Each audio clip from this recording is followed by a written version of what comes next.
الحمدللہ رب العالمین والصلاة والسلام علی رسول اللہ صلی اللہ علیہ وسلم۔ میں ڈاکٹر میر عابد علی ندوی، حیدرآباد، تلنگانہ۔ السلام علیکم ورحمۃ اللہ وبرکاتہ۔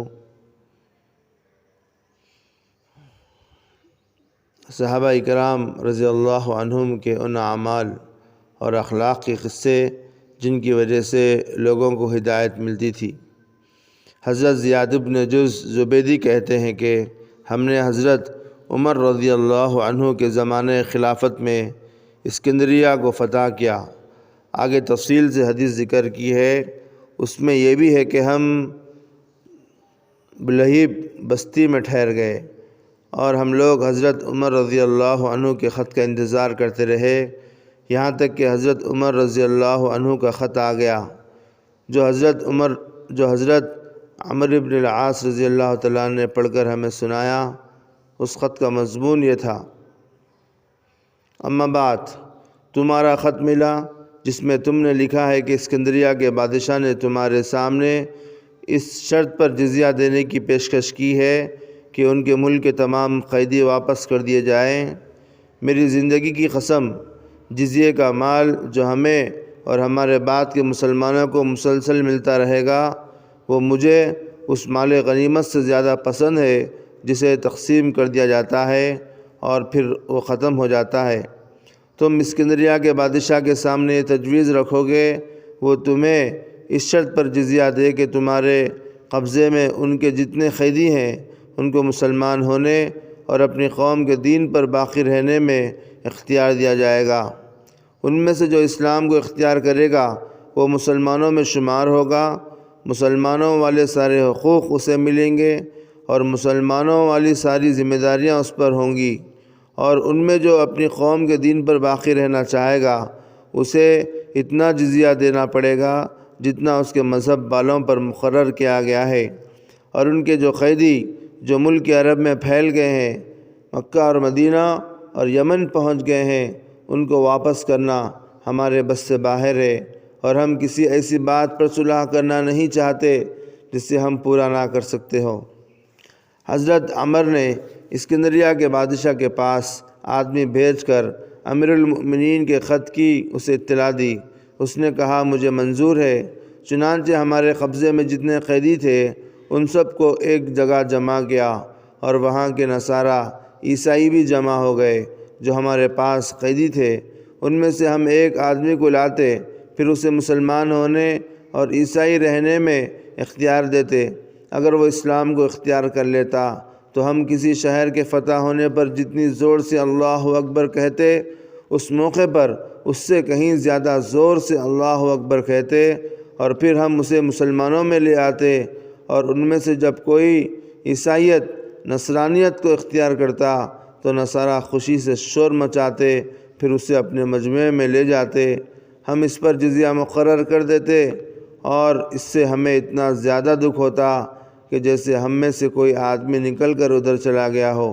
چنانچہ یوں ہی سلسلہ چلتا رہا، یہاں تک کہ ابو مریم عبداللہ بن عبد الرحمن کو بھی درمیان میں لایا گیا۔ قاسم راوی کہتے ہیں میں نے ان کی زیارت کی ہے، اس وقت وہ بنو زبید کے سردار تھے۔ چنانچہ ہم نے ان کو کھڑا کر کے ان پر اسلام اور نصرانیت کو پیش کیا۔ ان کے والدین اور بھائی نصارہ کے اس مجمع میں موجود تھے، انہوں نے اسلام کو اختیار کیا۔ ہم انہیں اپنے میں لانے لگے تو ان کے والدین اور بھائی ان پر جھپٹے اور ان کو ہم سے چھیننے لگے۔ اس کھینچا تانی میں انہوں نے ان کے کپڑے پھاڑ دیے۔ بہرحال ہم ان کو مسلمانوں میں لے آئے، اور وہ آج ہمارے سردار ہے، جیسے کہ آپ دیکھ رہے ہیں۔ حضرت شعبی بیان کرتے ہیں حضرت علی بازار تشریف لے گئے، انہوں نے دیکھا کہ ایک نصرانی ایک زرہ بیچ رہا ہے، فوجی لباس بیچ رہا ہے۔ حضرت علی نے اس زرہ کو پہچان لیا اور فرمایا یہ زرہ میری ہے، چلو میرے اور تمہارے درمیان مسلمانوں کا قاضی فیصلہ کرے گا۔ اور ان دنوں مسلمانوں کے قاضی حضرت شریح تھے۔ حضرت علی نے ہی ان کو قاضی بنایا تھا۔ جب قاضی شریح نے امیر المؤمنین کو دیکھا تو اپنی مجلس سے کھڑے ہو گئے اور حضرت علی کو اپنی جگہ بٹھایا اور خود ان کے سامنے اس نصرانی کے پہلو میں بیٹھ گئے۔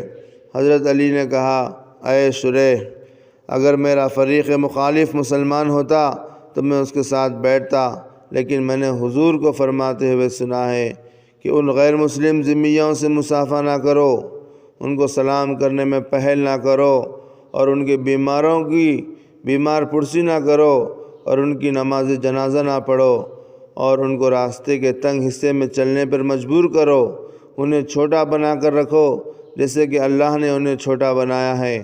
اے شریح، میرے اور اس کے درمیان فیصلہ کرو۔ حضرت شریح نے کہا، اے امیر المؤمنین، آپ کیا کہتے ہیں؟ حضرت علی نے کہا، یہ زرہ میری ہے، کافی عرصے پہلے یہ کہیں گر گئی تھی۔ حضرت شریح نے کہا، اے نصرانی، تم کیا کہتے ہو؟ اس نے کہا، میں یہ نہیں کہتا کہ امیر المؤمنین غلط کہہ رہے ہیں، لیکن یہ زرہ میری ہے۔ حضرت شریح نے کہا، میرا فیصلہ یہ ہے کہ یہ زرہ اس سے نہیں لی جا سکتی، کیونکہ آپ کے پاس کوئی گواہ نہیں۔ حضرت علی نے کہا، قاضی شریح نے ٹھیک فیصلہ کیا ہے۔ اس پر نصرانی نے کہا کہ میں گواہی دیتا ہوں کہ یہ انبیاء والے فیصلے ہیں کہ امیر المؤمنین، اللہ کی قسم، یہ زرہ آپ کی ہے، آپ کے پیچھے میں چل رہا تھا، آپ کے خاکی رنگ کے اونٹ سے گری تھی جسے میں نے اٹھا لیا تھا، اور پھر اس عیسائی نے کلمہ شہادت اشہد ان لا الہ الا اللہ وان محمد رسول اللہ پڑھا۔ اس پر حضرت علی نے کہا، جب تم مسلمان ہو ہی گئے تو اب یہ زرہ تمہاری ہی ہے، اور اسے ایک گھوڑا بھی دیا۔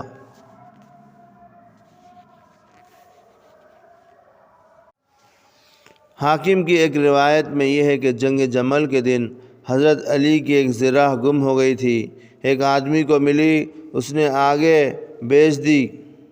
حضرت علی نے اس زرہ کو ایک یہودی کے پاس دیکھ کر پہچان لیا۔ قاضی شریح کے یہاں اس یہودی پر مقدمہ دائر ہوا۔ حضرت حسن اور حضرت علی کے آزاد کردہ غلام قمبر نے حضرت علی کے حق میں گواہی دی۔ قاضی شریح نے کہا، حضرت حسن کی جگہ کوئی اور گواہ لاؤ۔ حضرت علی نے کہا کہ آپ حسن کی گواہی کو قبول نہیں کرتے؟ انہوں نے کہا، نہیں، بلکہ آپ سے ہی سنی ہوئی یہ بات یاد ہے کہ باپ کے حق میں بیٹے کی گواہی درست نہیں ہے۔ حضرت یزید تیمی نے اس حدیث کو تفصیل سے بیان کیا ہے۔ اس میں یہ مضمون ہے کہ قاضی شریح نے حضرت علی سے کہا کہ آپ کے غلام کی گواہی تو ہم مانتے ہیں، لیکن آپ کے حق میں آپ کے بیٹے کی گواہی نہیں مانتے۔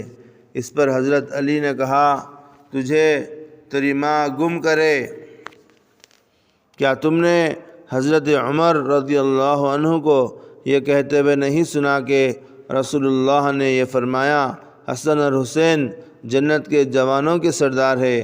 اور پھر حضرت علی نے اس یہودی سے کہا، یہ زرہ تم ہی لے جاؤ۔ اس یہودی نے کہا کہ تمام مسلمانوں کا امیر میرے ساتھ مسلمانوں کے قاضی کے پاس آیا، اور قاضی نے اس کے خلاف فیصلہ کر دیا، اور مسلمانوں کا امیر اس فیصلے پر راضی بھی ہو گیا۔ یہ منظر دیکھ کر وہ اتنا متاثر ہوا کہ اس نے فوراً کہا، اے امیر المؤمنین، اللہ کی قسم، آپ نے ٹھیک کہا تھا، یہ زرہ آپ ہی کی ہے، آپ کے اونٹ سے گری تھی جسے میں نے اٹھا لیا تھا۔ پھر اس نے کلمہ شہادت اشہد ان لا الہ الا اللہ وان محمد رسول اللہ پڑھا۔ حضرت علی نے وہ زرہ اسے ہدیے میں دے دی اور مزید 700 درہم بھی دیے، اور پھر وہ مسلمان ہو کر حضرت علی کے ساتھ ہی رہا کرتا تھا، حتیٰ کہ انہی کے ساتھ جنگ صفین میں شہید ہو گیا۔ محترم حضرات، یہ وہ آڈیو تھی جس آڈیو میں صحابہ کرام کے عمل کو دیکھ کر لوگ اسلام کو قبول کیے۔ ہم سبھی جانتے ہیں اللہ کے رسول ہمارے لیے نمونہ ہیں۔ تو آج موجودہ حالات میں ہمارا اپنا عمل، ہمارا اپنا کردار سب سے بڑی دعوت ہے۔ لوگوں کے ساتھ خوش اخلاقی کے ساتھ پیش آنا، خوش اسلوبی کے ساتھ پیش آنا، بہتر معاملات رکھنا، اڑوس میں پڑوس میں جو ہمارے کلائنٹس ہے، گاہک ہے، جن سے ہماری اپنی ملاقاتیں ہوتی، الحمدللہ تلنگانہ میں ہو، پورے ہندوستان میں ہو، چھوٹا موٹا جو کاروبار ہے اللہ کے فضل سے وہ مسلمانوں کے ہاتھوں میں ہے۔ جیسے ڈرائیونگ کا ہے، فروٹ کا ہے، ایسے ہی میکینک ہے، اور جو چھوٹے موٹے کاروبار وغیرہ ہوتے وہ مسلمانوں کے ہاتھوں میں ہیں۔ ہزاروں لوگ غیر مسلم لوگ مسلمانوں کے ہاں آتے، کوئی چیز خریدتے، کوئی چیز لیتے، کوئی چیز دیتے، کوئی گاڑی بنا لیتے، کوئی گاڑی کرائے پہ لیتے، کوئی چیز مسلمانوں سے خریدتے، اور اڑوس میں پڑوس میں جہاں کہیں مسلمان الگ الگ گورنمنٹ ڈپارٹمنٹس میں ہیں، تو ہر ایک مسلمان کی کسی نہ کسی غیر مسلم سے ملاقات ہوتی، تو اس میں ہمارا اپنا کردار، ہمارے اپنے اخلاق، ہماری اپنی محبت، ہمارا اپنا مسکراتا ہوا چہرہ، ہماری اپنی صاف صفائی، شائستگی اور زبان میں شگفتگی، اچھے معاملات، غریبوں کی مدد کرنا، پڑوسیوں کا خیال رکھنا، اچھے میں برے میں سب کا ساتھ دینا، یہ وہ ہمارا اپنا کردار ہے جو لوگوں کو اسلام سے قریب کر سکتا اور اللہ تعالیٰ سے قریب کر سکتا، لوگوں کو دوزخ سے بچا کر جنت میں لا سکتا۔ حضرت مولانا رابعہ ندوی صاحب فرمایا کرتے تھے، میڈیا میں چاہے کتنی ہی مسلمانوں کے خلاف گندی باتیں پھیلائی جائے، لوگوں کے اندر نگیٹیو تھاٹس پیدا کیے جائے، لیکن اے مسلمانوں، تمہارا کردار، تمہارا رویہ، تمہارے اخلاق، تمہاری پاکیزہ زندگی سب سے بڑا میڈیا ہے۔ اگر تم اس کو درست کر لو گے تو پوری دنیا کا میڈیا بھی تم کو غلط ثابت نہیں کر سکتا۔ تو محترم حضرات، موجودہ زمانے میں اس کی سخت ضرورت ہے۔ جس طرح ابھی ہم سنیں صحابہ کرام کے عمل کو دیکھ کر، کردار کو دیکھ کر، کہ ایک طرف قاضی ہے، ایک طرف وقت کا امیر ہے، لیکن قاضی امیر کے حق میں فیصلہ دینے کے بجائے امیر کے خلاف فیصلہ دیا، اس لیے کہ امیر گواہی پیش نہیں کر سکے، تو امیر اس بات کو قبول کیے، ایکسیپٹ کرے اور یہ کہے کہ واقعی تم نے فیصلہ صحیح کیا۔ تو آج اس طرح کے کردار کی ضرورت ہے۔ اللہ تعالیٰ سے امید ہے، اللہ تعالیٰ ہم کو جن پاکیزہ ہستیوں سے جوڑے رکھا اور جو پاکیزہ تاریخ کے نقوش ہماری اپنی زندگی کا اہم حصہ ہے، انشاءاللہ اس کی جھلکیاں اور اس کا رنگ اور یہ تاریخی، علمی، دینی وراثت کا اثر ہماری اپنی زندگیوں میں جھلکے گا ضرور۔ انشاءاللہ ہمارا اپنا کردار بھی ایسا ہوگا جسے دیکھ کر کئی لوگ اسلام کے گھر میں تشریف لائیں گے اور اللہ تعالیٰ سے قریب ہوں گے اور جنت میں جائیں گے۔ اللہ تعالیٰ سے دعا ہے، اللہ تعالیٰ آپ سبھی کو صحت اور عافیت عطا فرمائیں، آپ لوگ کے وقت میں برکت عطا فرمائیں، اور ہمارے کردار کو اس طرح پاکیزہ بنائے کہ ہزاروں لوگوں کے لیے ہم ہدایت کا ذریعہ بن جائے۔ السلام علیکم ورحمۃ اللہ وبرکاتہ۔